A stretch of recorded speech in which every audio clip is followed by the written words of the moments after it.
No. No.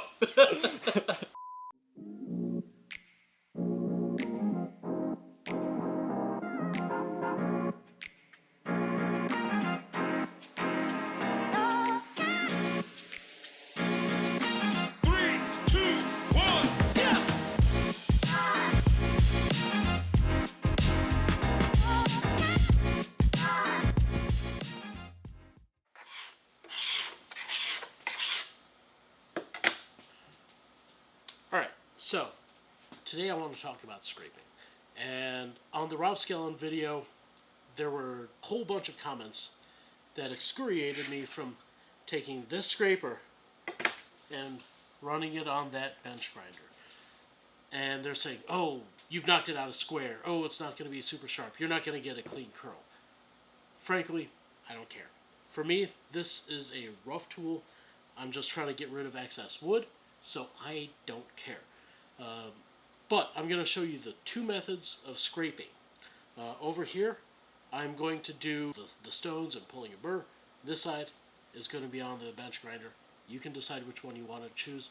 I know which one I use, but I use this one a lot as well. It depends on the application. So, let's do this.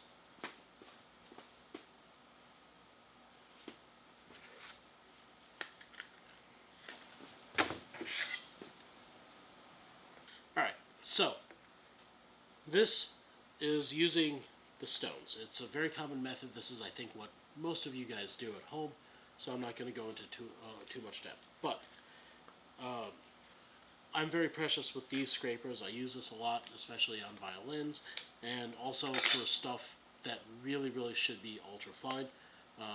You know, it's the proper tool at the proper time. So I'm going to be using the same scraper material on both sides, here and on this one. It's a great one.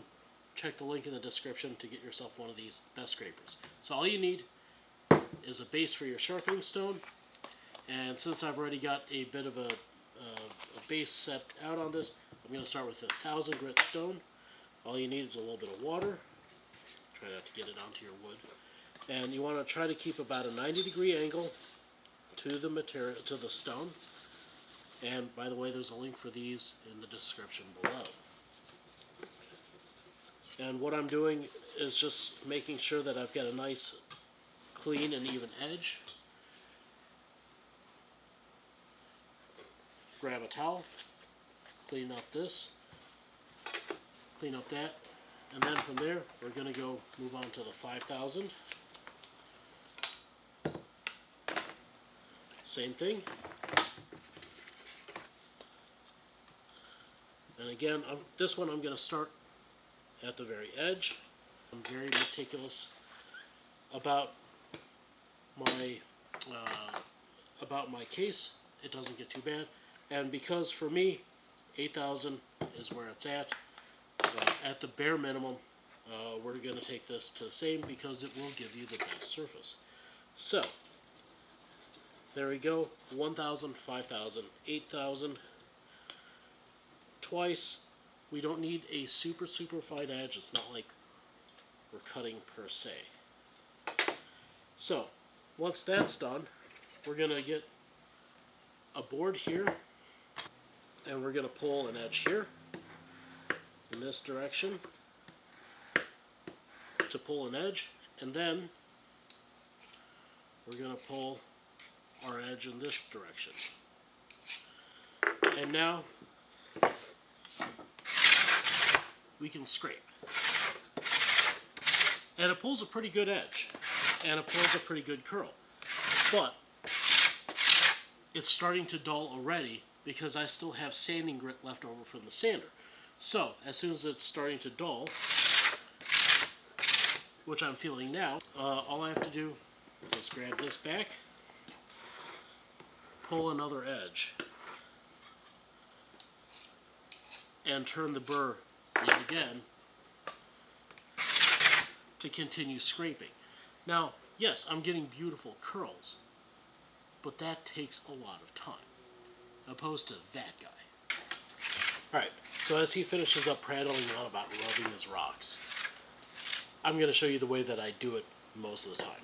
Because for me, I don't care about the surface that's being left behind. I just want something that's quick and easy that gets me down the road. Because for me, this is just about getting rid of the sander marks. So what I'm going to do is take my scraper. I've rounded the corners on this because this is the one that I use the most. I'm going to use my bench grinder here.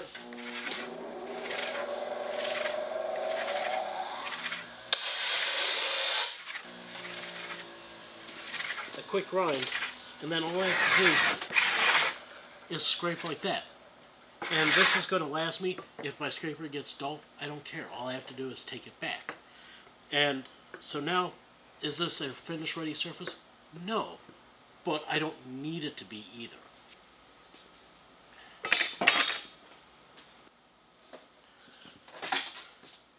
Alright, so as these two prattled on about, we're going to have to do that on both sides of the sides and the back and the top on both sides before we do anything else. Yes, this side gives a little bit better finish, and yes, you get a little bit more shavings a little quicker, but you have to spend a lot more time doing the sharpening. This side, yes, it's a little bit coarser, it's a little grittier, but it works really, really well. You're going to have to do this on both sides. So, you choose your path. I've always done this. This works really well for me. It gets me down the road really, really quickly. Tune in next time so that way we can brace up this back, because that's something that's pretty easily done, but in the meantime, I'm going to have to go scrape this as well. I'll spare you that. Please like, subscribe, share this with your friends who want to see this. I got some merch, the t-shirts, the mugs, all the links for everything that I use is down in the description. I really enjoy doing this, so your support means all the best for me. If you want, go ahead and use the promo code YouTube for $500 off, and you too could see your guitar being built here. Have a good one.